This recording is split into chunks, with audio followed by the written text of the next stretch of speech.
All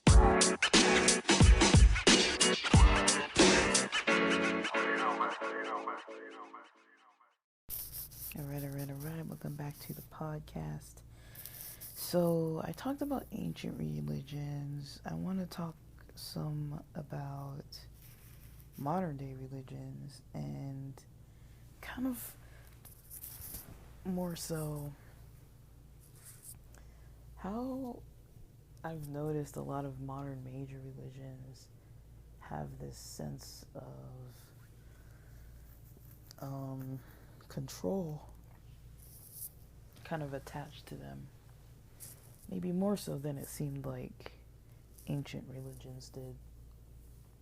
And I'm not saying ancient religions didn't, because I mean, how far is ancient, right? Like, if you look back in the time of Jesus, 2,000 some odd years ago, close to like 2,050 years ago or something now, when Jesus was probably young around that time, there was definitely control from, you had political control from Romans, you had religious control from, the Jewish leadership. I think previously I was talking about, how you didn't really have a lot of that control in the Bible early on until about the time of, in Exodus chapter 20, where Moses gets the Ten Commandments at Mount Sinai and starts talking about the Ten Commandments, and then starts talking about the rest of the commandments, and then Leviticus comes up and there's a whole bunch of commandments there, and then, after all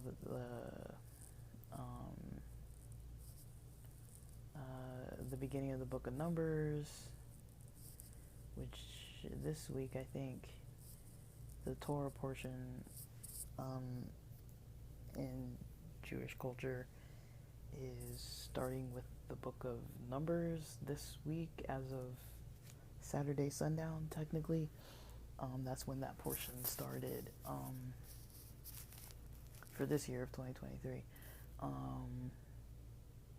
And so, because I just looked at it in the app in the previous episode, it goes through, the book of Numbers starts with a lot of census type of details of the different tribes, and organizes things out, and all the different kind of like laws, and just kind of a lot of social related cultural laws of ways to live, kind of in a way that, there's some laws of the land, basically. But it's basically this Jewish society that had been wandering in the wilderness and getting out of slavery from a generation or so before to, now establishing a place in the new land, and trying to kind of set their bearings for like how they're gonna live their lives. Like, they're basically at a fresh start. Other than what happened in the wilderness, they're at this kind of fresh start where it's like, okay, they can start somewhere, but they already have like a direction from, from God, pretty much. And I think that is where things start to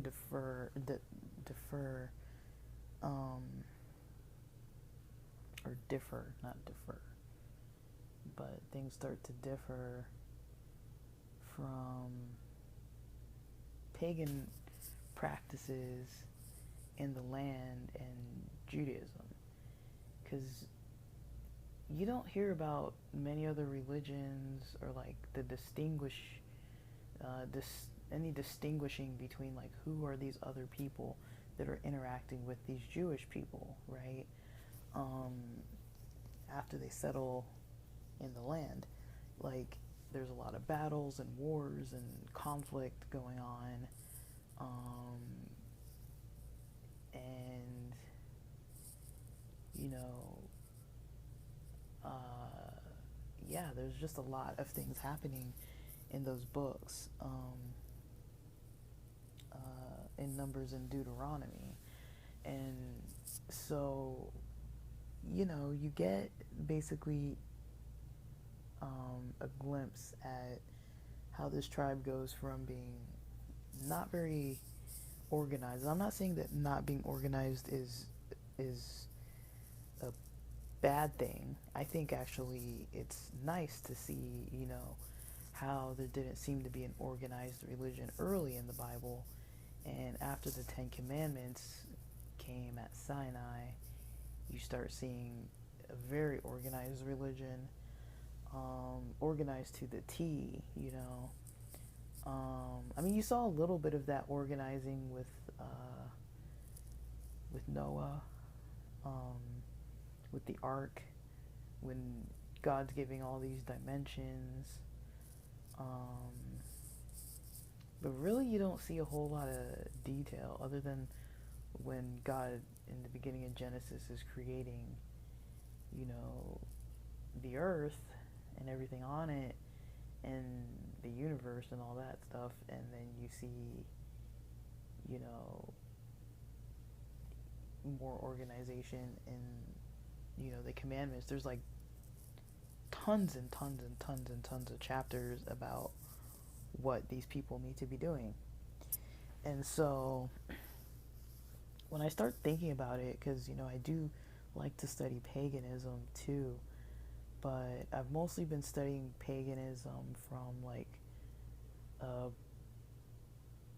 a perspective that's like mostly primarily Norse pagan, kind of like Viking age tradition, traditions, traditional religion. But there are other people that I guess are considered pagans that maybe weren't ever Vikings.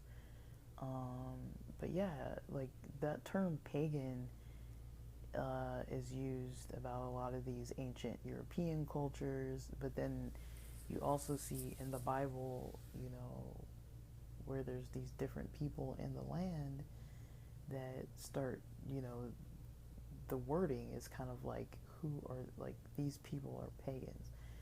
Like they're not usually called too many other things. You know, there's not really a whole lot of like detailed information, but you kind of see a lot of crossover that a lot of them have these Asherah, a lot of them have these sacred poles, these sacred groves, these altars, because, God is always telling the Israelites when they're going into these places, smash all their stuff, take down all their things, like destroy it, like anything that has to do with another religion, you're taking it down and destroying it. And it seems like whenever they go in, they're destroying a bunch of stuff. Like a lot of the Old Testament after the Torah, after Deuteronomy's over, you go into Joshua and then the book of Judges and Ruth, the Samuels, the Kings, the Chronicles, Ezra. These are prophets like Ezra, Nehemiah. You go into Esther, Job, Psalms, Proverbs, Ecclesiastes, Song of Solomon, then some more prophets, Isaiah, Jeremiah, and then the Book of Lamentations, which is very depressing. More prophets, Ezekiel, Daniel, Hosea, Joel, Amos, Obadiah. Then you go to the Book of Jonah, Micah, Nahum, Habakkuk, Zephaniah, Haggai, Zechariah, Malachi. Like you have a bunch of books, and a lot of these books there's a lot of freaking wars. Um, I don't even know how many wars there are in the Old Testament. There's a lot of them.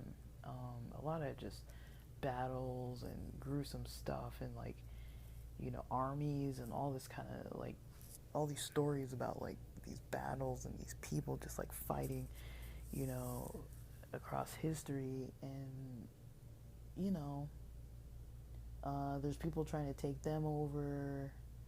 I think they have a narrative of, well, nobody's taking us over because we were slaves in Egypt and we got to make sure that doesn't happen again. We're not getting distracted by these other religions. We're not coming into their other religion. We're really holding strong to our own culture. That's kind of the theme that I kind of sense with a lot of what's going on with these conflicts. Um, but it is kind of interesting that they don't really distinguish. Like they'll say like, oh, it was the Hivites or the Canaanites or whatever the group is called, that was at some kind of like, you know,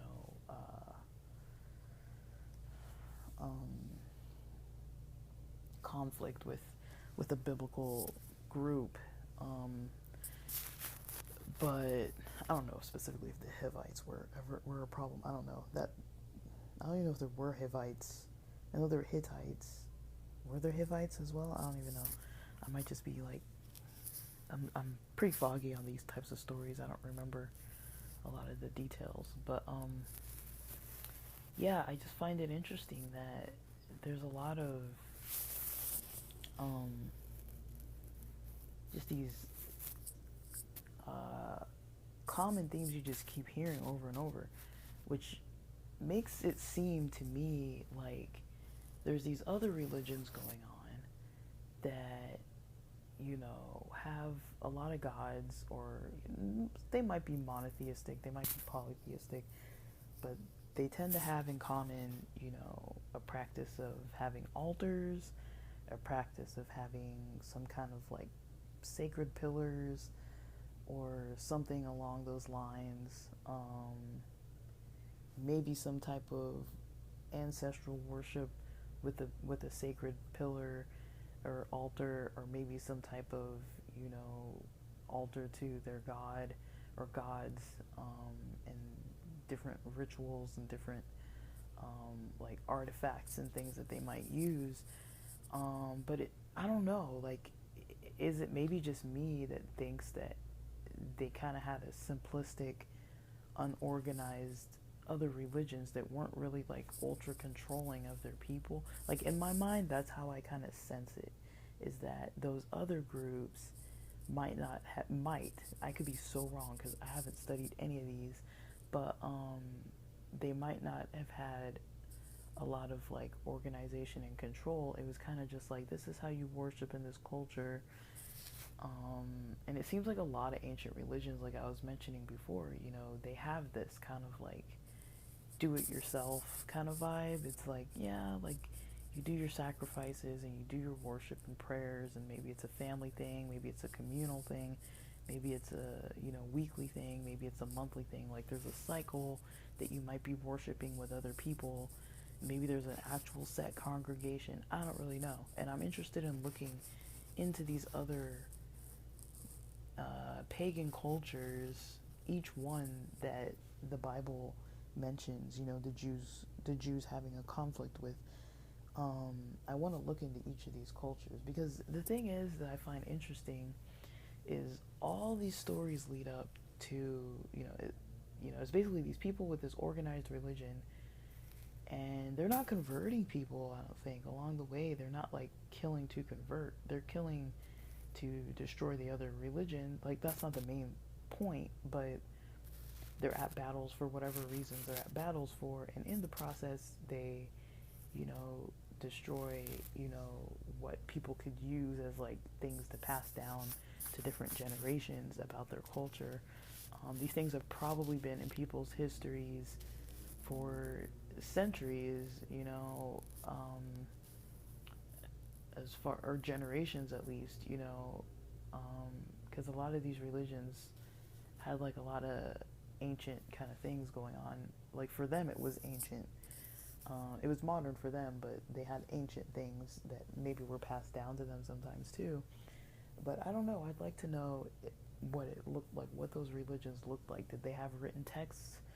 Were they, you know, like what are the overlaps between them and the other groups? Because the reason why I'm curious about that is because, you know, this pattern continues all the way until, you know, the temple gets destroyed and there's all this kind of like extra, you know, problems going on. And you see during the Hanukkah story, during the revolt of the Maccabees, um, where, you know, it looks like there was some pagan worship happening against the Jews, like something was going on. And so it's like, I feel like Nero, I think it was Nero, right, who sacrificed the pig on the altar in the most holy place in the Jewish temple. I believe that was Nero. I could be wrong on names and history. I'm so foggy on this stuff.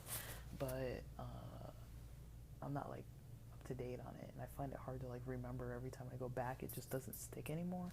But I think it was Nero, and I could be wrong. Excuse me if I'm wrong, but look it up. Look it up yourself. Always look it up yourself. I'm terrible with names and dates and like stuff like that, but I'm trying to like create a visual so you can have stuff to think on and just kind of like ponder on. I'm not trying to like promote my ideas. Sometimes I don't even know what I believe about certain stuff. I'm just like, that's interesting, and I want to like look at all the angles, but I'm not really going in it with like I need to form an opinion. I'm just going in it with like, this is fascinating, you know, and then I kind of stop there, you know, like that's fine for me, just to learn something really new. But I do feel like it might be worth my time to look into all these other groups that were conquering, you know, and coming in. Because, you know, Rome had a big influence. Paganism in Rome had a huge influence on, you know, Judaism at the time before Jesus, and during the time of the Maccabees, and you know, Rome was pretty major. Like before, like pre-Christian Rome was a whole different society, but they were big. And then, you know, to have the issue, you know, where, you know, there was conflict with the Jewish people, getting kind of persecuted and, you know, killed. There was a lot of atrocities that happened, you know, before the revolt of the Maccabees. The whole story is like pretty intense. And yeah, like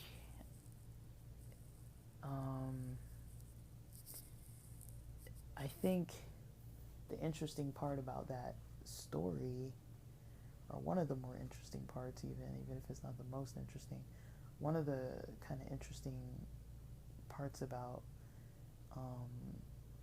that story is that, you know, they must have known about the most holy place at the temple. They must have known about Jewish culture, about how they feel about pigs and meat of pigs, and that this altar is used to sacrifice unblemished, clean, holy animals, like as a holy sacrifice to God, you know. And I think in Leviticus they talk about the priests or somebody is eating some parts of some of the meat. So when it comes to the pig, they wouldn't have been able to even sacrifice a pig. Like, you never see anybody in Judaism sacrificing a pig on the altar. Like, that animal is never mentioned to be a sacrifice that would be appropriate.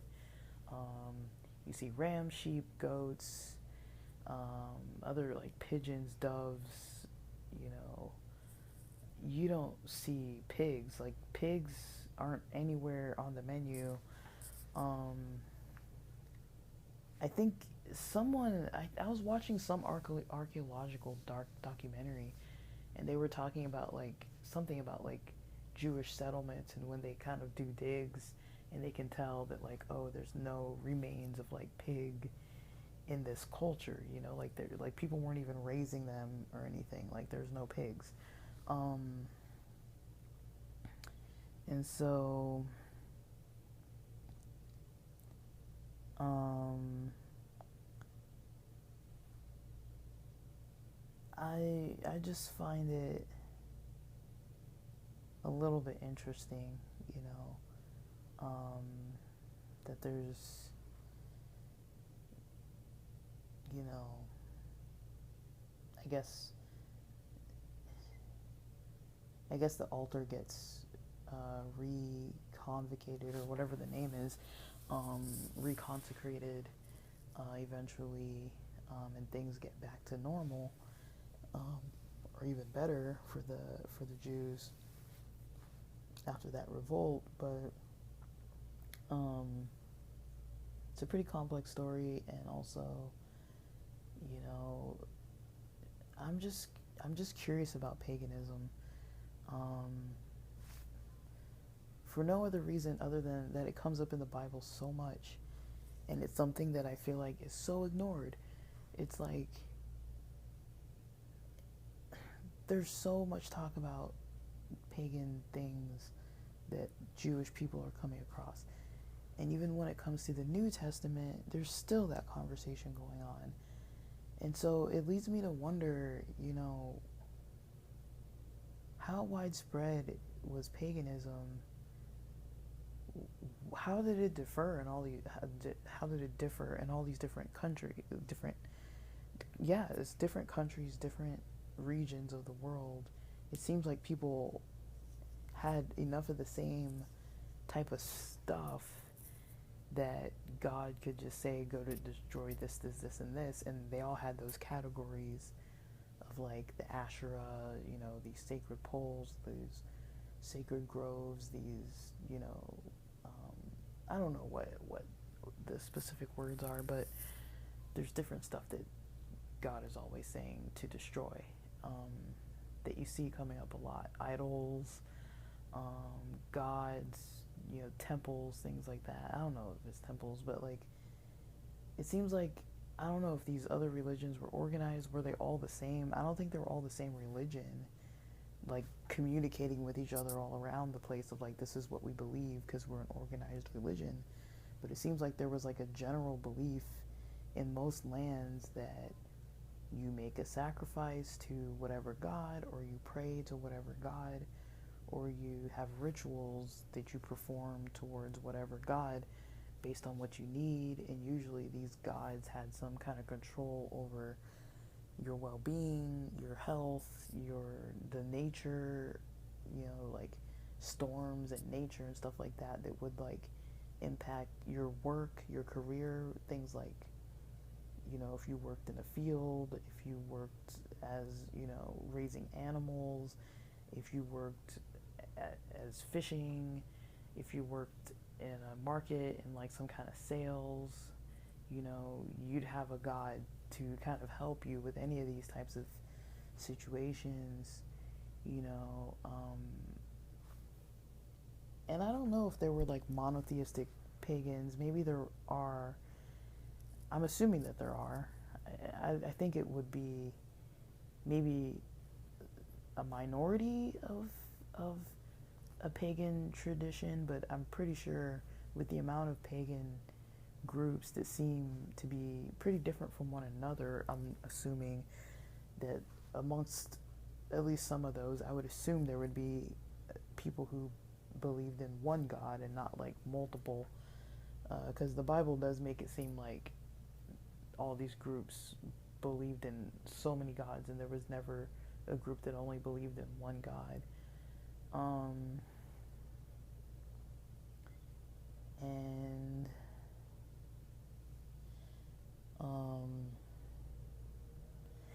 yeah, so I guess the question is organized religion a necessity? Is it a necessity? because even people who want to look at like Jesus, right? It's like he was kind of part of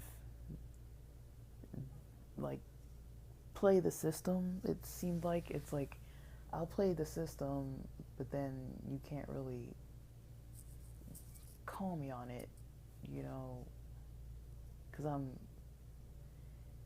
still, you know, within some type of teaching that makes sense within this type of religious system, right? Um, so it seems to me like when it comes to Jesus, he's on earth as a person who somewhere along the line somehow becomes educated about Jewish tradition. And the way he becomes educated is not really explained to us. We're just told that, you know, the teachers in the temple were amazed because of his background. Like, how did he learn all this stuff? Like, how did he know all of this? They were amazed at him knowing all these things. And so, because he knew all of this stuff, you know, he was able to kind of have some ability to converse with these different types of scholars of his age, of his day and age, as a young person, and then as a young man. And you do hear people in the New Testament calling him rabbi, which means he has some kind of a status that I'm pretty sure somebody had to, you know, approve that he can be called rabbi. It's not just like any old person. Like, it's not like an age thing, like you become 20 years old and now you're a rabbi. Like, that's not really how it works. It's like you have to have done something to be able to be a rabbi, and to not have, you know, the scribes and the Pharisees and all these other people. Like, you think they would have come over and been like, he's not a rabbi, don't call him rabbi, you know. They seem to be there trying to catch him because they don't like that he's like gaining such a huge following, and also kind of teaching people to do something against the main system of Judaism, which seemed to be, you know, corrupt, financially corrupt, maybe even spiritually corrupt, into using these like tactics to trick people into doing these spiritual things, these practices, so much to the point where, you know, they're basically charging people more and just doing wrong things. And so, like, that's the theme that you see, you know, where it seems like there's some corruption going on with these Jewish leaders by the time Jesus is on earth. And they're also being, you know, persecuted from multiple sides of the mainstream culture. They're not the mainstream culture. Like, the rulers at the time don't like this either. Like, Herod was having issues, and, you know, all these types of things. And so, you know, you see Jesus doing things differently than the sages and all these other people, that were the higher ups in his day and age. They don't like it.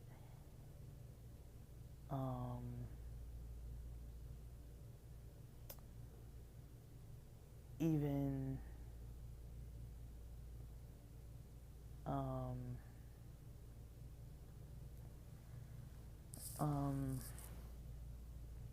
you know, there's some politics involved. That's how John the Baptist unfortunately got beheaded. That's Jesus' cousin that came before him, and then Jesus comes after him. And I don't know, there's all this stuff that's going on, but, you know, the Christian, well, it wasn't Christian back then, it was Judaism.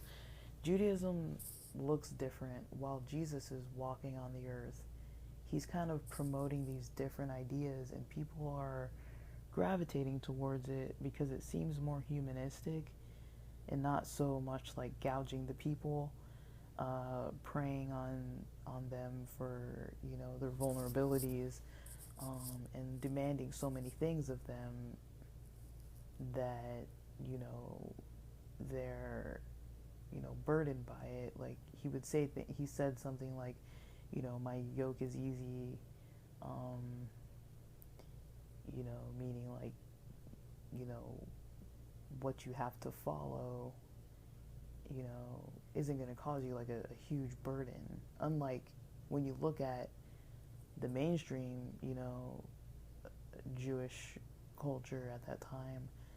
I mean, there was so much stuff that they just seemed like they were always like, oh, what's going on over there? Oh, John the Baptist is out in the wilderness, like, you know, wearing camel's hair and eating locusts and honey and baptizing people. Like, he already had, you know, somebody with eyes on him that was like, he's doing something that's, you know, not benefiting the main system of these religious leaders.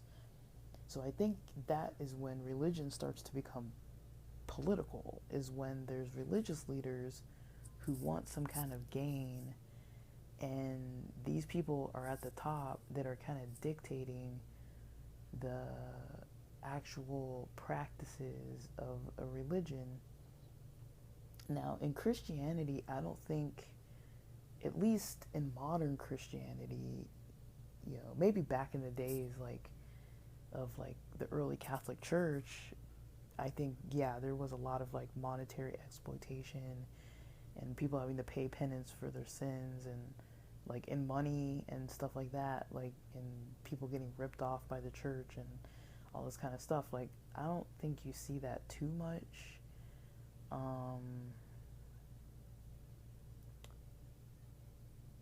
Not that I can think of, but you start to see other things like, just basically shame tactics. I think that's the biggest thing you see in mainstream modern Christianity, is like shame and guilt tactics. Like, usually there's going to be somebody that's saying, you know, if you're not following this, and you need to come here on a regular basis so you know what to do. Because if you start doing it wrong, you're going to go to hell. And if you don't do it right, you know, just to avoid going to hell, you have to do all this different kind of praying and, you know, feeling bad and, you know, about all the stuff that you did, and repent for it, and, you know, confess these things, and you'll be forgiven, and you'll be less likely to go to hell. But you still have to learn, and you still have to be a part of the church and participate. You can't just live your life and worship. Usually religious leaders aren't going to say like, okay, you learned as a youth, or you learned early on when you came across this religion and you decided, this is for me, this is what I feel called to do, so I'm going to get baptized into this church, and then I'm just going to go home and like follow it and not be a part of a congregation or anything. Like, usually you have like memberships in a congregation and all this kind of organized, very organized stuff. Whereas, you know, when you look at these ancient religions, like before the time of Jesus, you know, they make it seem like, well, I'm talking like way back, even before that,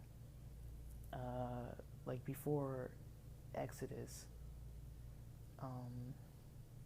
you don't really see a lot of organization. Like, you see like altars and different types of things like that, but you really don't see a lot of explanation of like what the Jews are actually doing. There's just like little snippets of like what they're doing to worship and praying, and God's coming to people. Like, God came to Moses in a burning bush and all these kind of things. Like, you know, God came to Noah and talked to Noah and told him about how to build the ark and all these things. Like, there's stuff happening, but it's like, it's not like, here's a book and here's what to write in the book and put out this book and talk to people about this book. You know, there was no book, there was no none of that, until, I don't know when the Bible was actually written, like the Old Testament. Like, it was written over a span of years, but it wasn't written, because there was an oral tradition going on too, and so it wasn't really all written down early, and so I think once it got written down, it was even more, strict, and yeah, it's kind of just confusing. Like, it's, because I don't really know where to go with it. Like, it's something that I kind of look at and I'm like, is it necessary, to have all these kind of churches that are organized, and, you sit there, you become a part of it, you become an official member, however that goes, and then, you come and you pay your tithes and your offerings, and that's kind of what keeps the church afloat. So, of course, the church wants more members. I don't think any church wants like 4 or 5 members. I've been to churches before, for sure, and I've been to ones that had not a lot of people.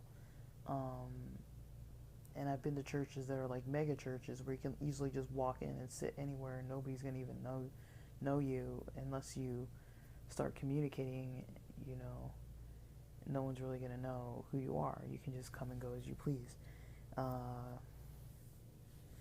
So I guess the accountability factor is kind of harder at like a huge church. But I think at a small church, the hard part can be, a safe space. Like, if it's a small church and there's one person or 2 people that are like fighting with each other or like mean to other people, if there's 1 or 2 people like that, it can create a lot of, stress, if there's just a few people there, because it's not like you can just leave and go start hanging out with another group of people. Like, if those are the only people in your religious group, those are the only people. You don't have another church. We could go to another church, I guess, but you can't stay at that church comfortably and be a part of the group. So whatever that looks like. But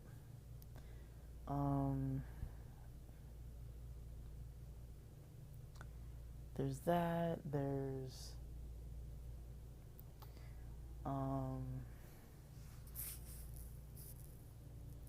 just, I don't know. I guess something that I've always wondered about is why don't most churches kind of emphasize for people to kind of learn on their own? Like, I never really understood the purpose of a traditional sermon.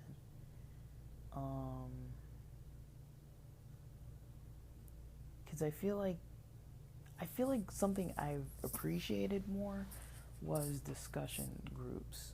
Like, and I've seen churches do this, and I've been in churches that have like a portion of discussion where you're kind of talking about whatever the topic is or whatever the scripture is or whatever you're talking about it. Like, there's a communication about it in the religion, like in the service. There's like a study session with like multiple people, and you're not really there to debate either. I like that when it's not like supposed to be an argument. But yeah, I saw it too at like every so often I'll tune into Central Synagogue on YouTube, and usually it's like a bigger congregation, a bigger church, a bigger synagogue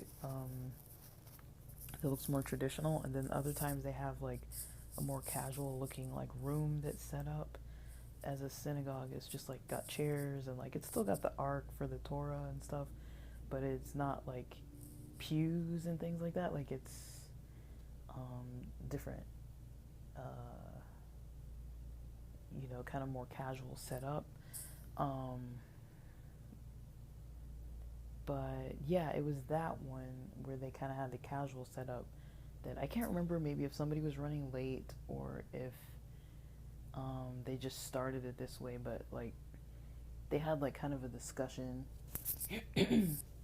where they would talk about a portion of the scripture and people would like talk about it. Um, they would anyone who wanted to speak on it could like say a comment on it about what they think it means or a question that they had or like something that kind of came to their mind, and you could kind of get all these ideas.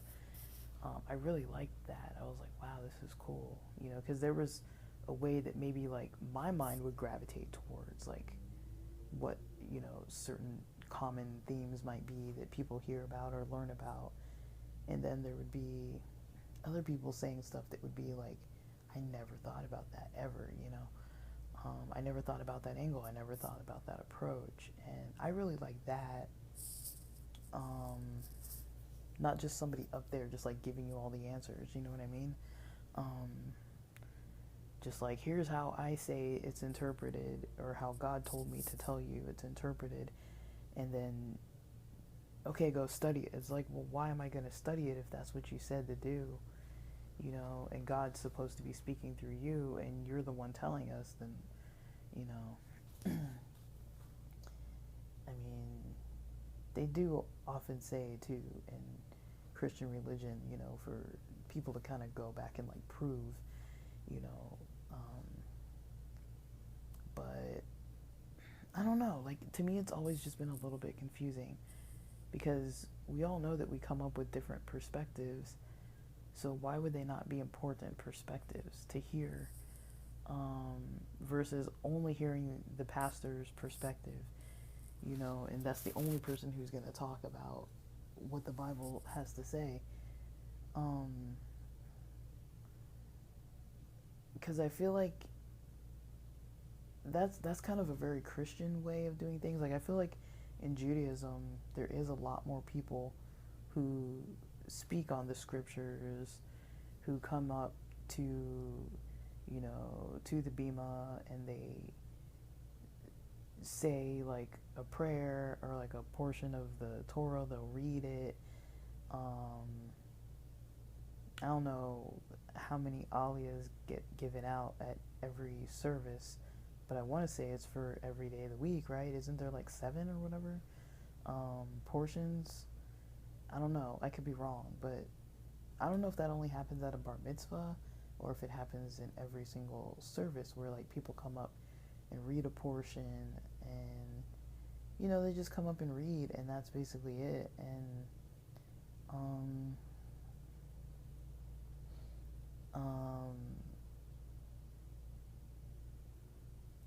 yeah, and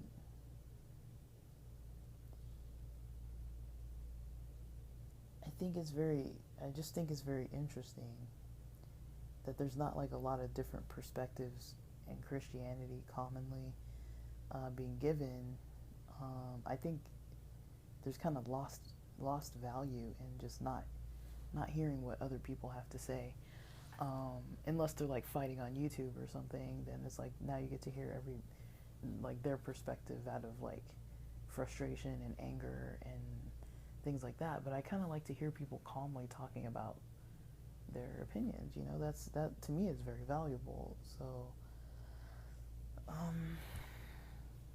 I don't know if we're ever gonna get to a point where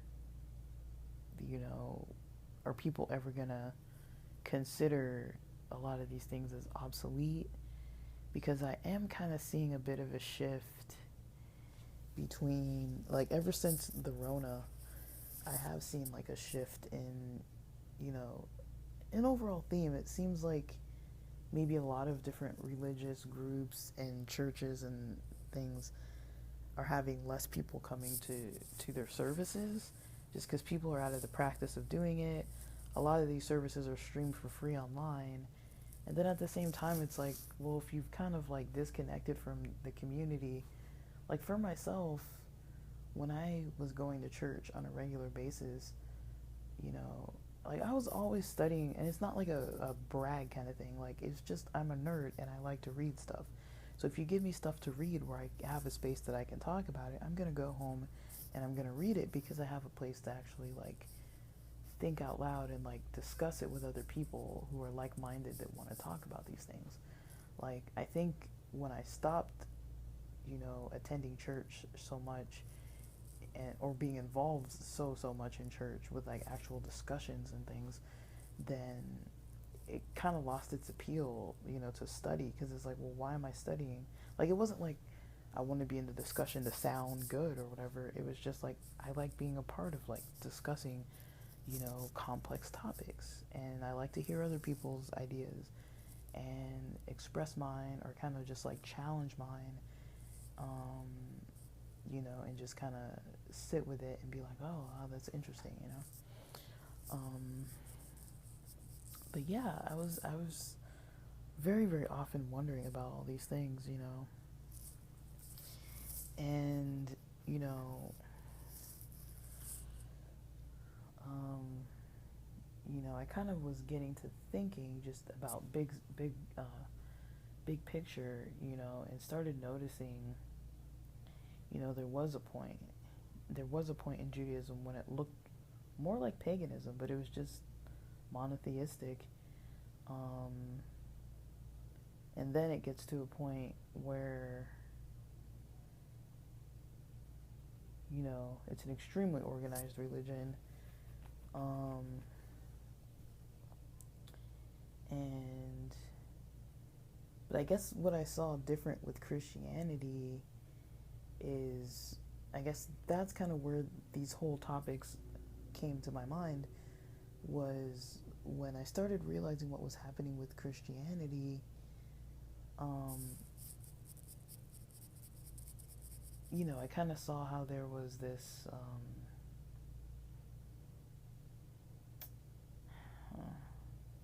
So Christianity is not Judaism, right? It's separate from Judaism.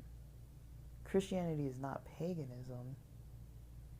It has a lot of types of pagan like practices and traditions and culture intertwined in it. And then it's also evolved from there. Like the first churches that were organized Christian churches don't look like your modern day church. Like, your modern day church is very much so a business, is very much so a very organized business, nonprofit, or whatever you want to call it, but it's a business. It's got a business model to it.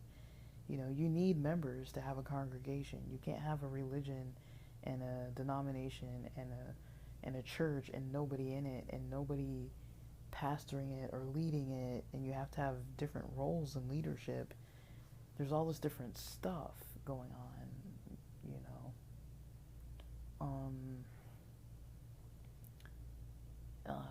And it does create, you know, a political aspect to the church system, the religious system of Christianity. I mean, I don't really know what I would call it. It's like a religious business model that you don't really have to pay for. It's technically free. I mean, you're expected to kind of spend your time, your energy, some money, which is like 10% at the very least. Probably more if you're actually giving offerings too. And that can be a lot. I mean, if you're bringing home $3,000 a month, that's about 50K. You know, that means you're getting paid about 50K a year, meaning that you're giving about 300 a month minimum. Because some people say, tithing is before deductions, and some people say it's after deductions, and so it's very complex. It's a very complex issue. And yeah, well, we don't really see a lot of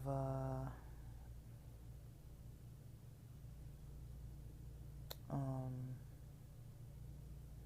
like talk about the pagan side of things. Um, we just call it Christianity, like modern Christianity.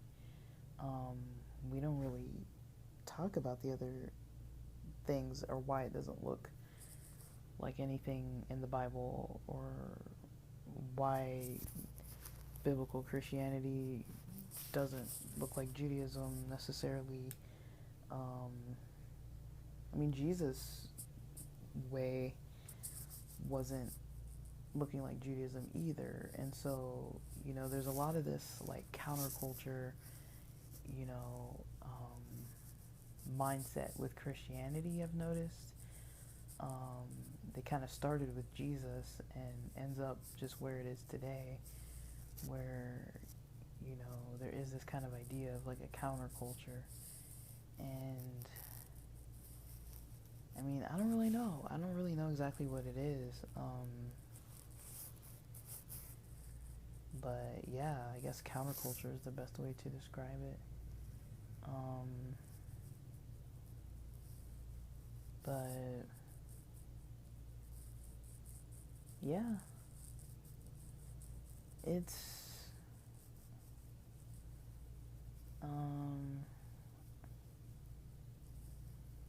it's kind of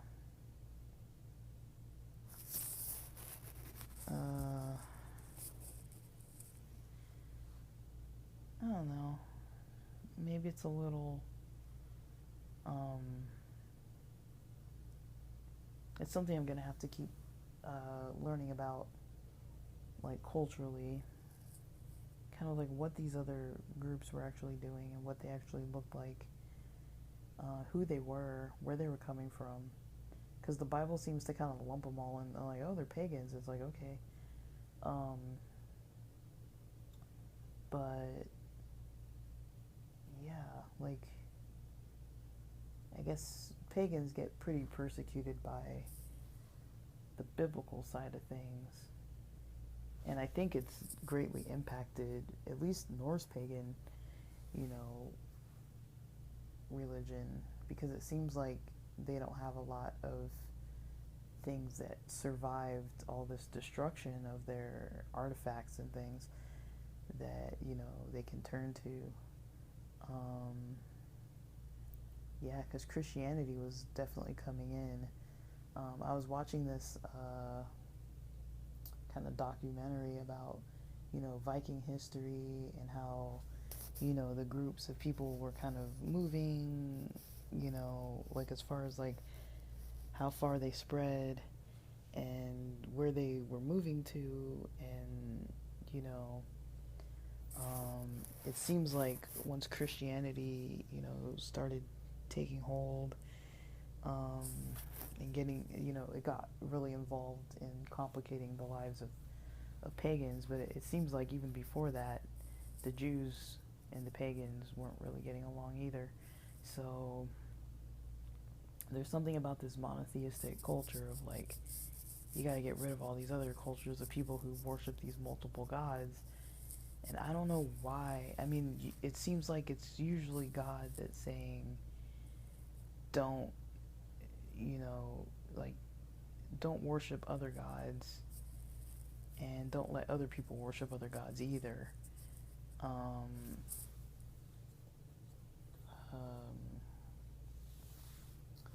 but I don't know. I might start from like the first place that paganism is mentioned in the Bible. I don't know if it's Noah's time. I don't know if it was during Noah's time, because it sounds like there was something happening during Noah's time where Noah and his people were following one way that it looked like the rest of society were not following that. So I don't know. But that's kind of the stuff I'm jumping into lately. Um, just some ideas I was thinking on recently, and with that, thanks for listening.